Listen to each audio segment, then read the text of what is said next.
So we are currently stood outside of Gilbert White's original brewhouse, which was built for Gilbert White and opened in 1765.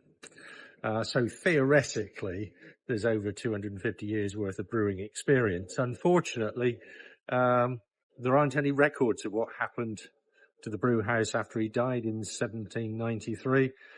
So it wasn't until 2016 that thoughts once again moved towards what should we do with the brewhouse.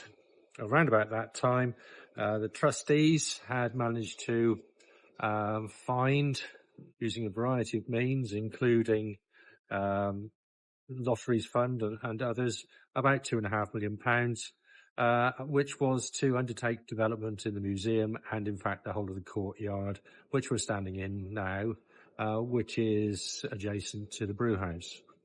Initial plans were drawn up by an architect who clearly knew nothing about brewing. The design which she came up with showed 3 enormous vessels filling the brewhouse with room for nothing else. I strongly suspect you wouldn't have been able to actually move around in there, much less put any fermenters in. So at that stage, the trustees said, oh, well, if we can't brew in there, perhaps we ought to turn it into an archive or a store. At which point I started to have conversations with the then directors, Steve and Jude, who'd recently been appointed, and said, you can't do that, it's a brew house. I took myself off to Salford and did a 5-day brewing course, and came back and managed to persuade the trustees that in fact it would be possible for us to open a brewery in the original brew house, and set about raising the funds, putting in an application to the European Commission before Brexit, I hasten to add, and they helpfully gave us a grant of £17,000. A similar application to South Downs National Park from the Sustainable Communities Fund raised another £5,000, with a further £1,000 coming from East Hants District Council. The remainder of the money was raised by public subscription. There are about 15 members of the local community that either put up £500 or £250, which meant that when we ordered the equipment, it was effectively paid for, which meant that there were no ongoing costs in relation to payments, and we were in profit from day one. We actually opened the brew house after it was equipped in November 2019, doing our first brew. And I was joined by John Elder, who is currently busying himself in here. We'll go in and see John in a moment.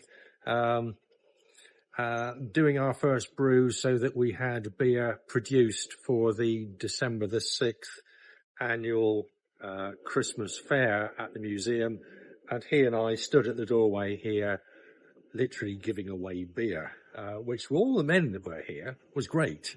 But there were lots of ladies saying, no, we don't like beer. However, once we persuaded them to try it, there was an almost universal, ooh, we like that, we'll buy it. So it meant that over the next 3 to 4 months, John and I perfected the art of brewing. Neither of us have got a brewing background. We sort of fell into it because we got a common love of beer, and we like doing technical things. Unfortunately, start of 2020 had connotations of other things. Interestingly, we had applied for our brewing license from HMRC, Her Majesty's Revenue and Customs, because of course you're not allowed to brew beer for sale without a license from HMRC. Not only you're not allowed to sell it, you're not allowed to keep it either. So 2 applications went off, and they came back positive on the 2nd of March 2020. March 2020 was also the beginning of COVID. And of course, the lockdown started around about the 23rd of March. So John and I scratched our heads and looked at the rules and thought, what can we do? By then, the village pub had closed. The village shop had effectively transferred to the museum, to White's Cafe. And we looked at the rules very, very carefully. And we discovered that under the rules, according to COVID, if you were a volunteer, tick. Doing something for a charity, tick. Doing something you cannot do at home, tick. You're allowed to continue. And so we did continue right the way through the various COVID lockdowns.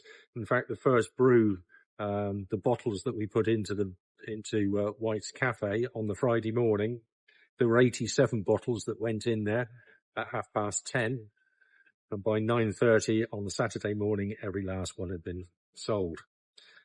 So it meant that over the period, we then continued to brew and became Selborne's 5th emergency service because we were able to provide beer, which was no bad thing. Since then, we have continued to expand our repertoire of beers.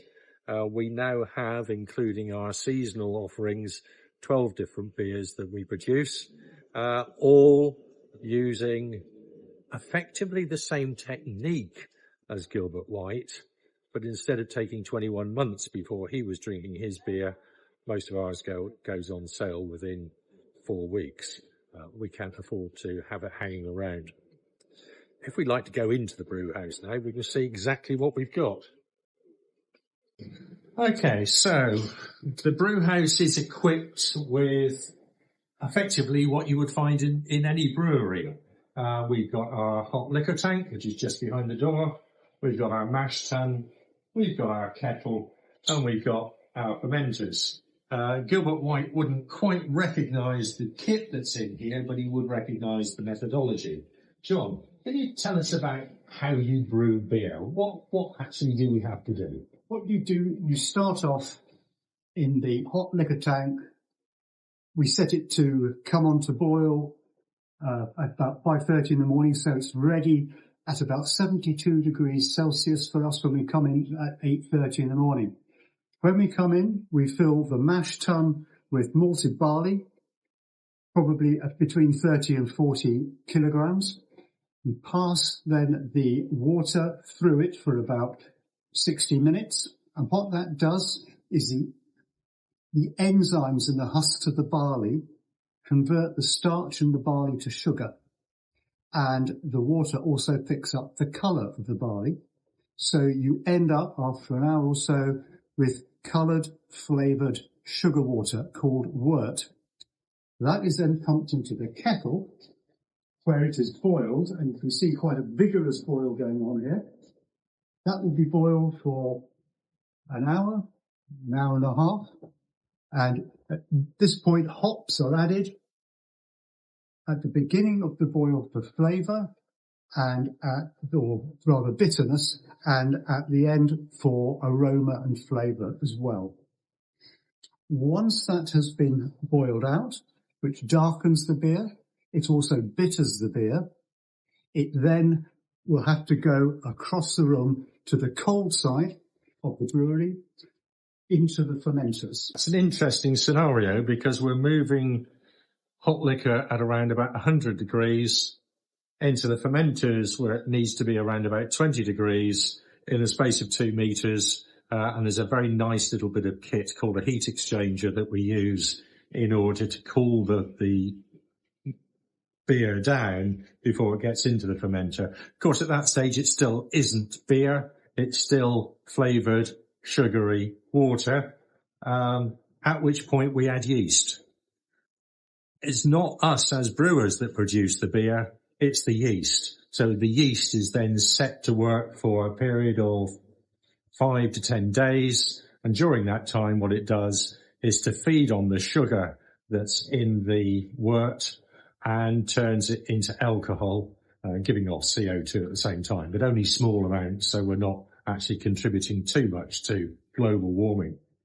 At the end of that period, we then take the beer, it is now beer, out of the fermenter and put it into bottles for sale in the cafe or in White's shop, or across the road into the Jubilee tap, where it's in cask and it's sold over the bar using traditional methods, i.e. pulling the beer up from the cellar either by a hand pump or with the aid of some gas pressure, so that it's then for sale. And the good news, of course, is that every time one of our customers drinks a pint of bitter or a pint of lager, depending on what their choice is, they're always contributing to charity. And in this case, the charity, of course, is the museum. So we go full circle. We started with the museum. They have allowed us as volunteers, there are 5 of us, to come in and to brew the beer and to sell the beer. And then the contribution from each of the pints that are sold goes back into the museum, helping its sustainability.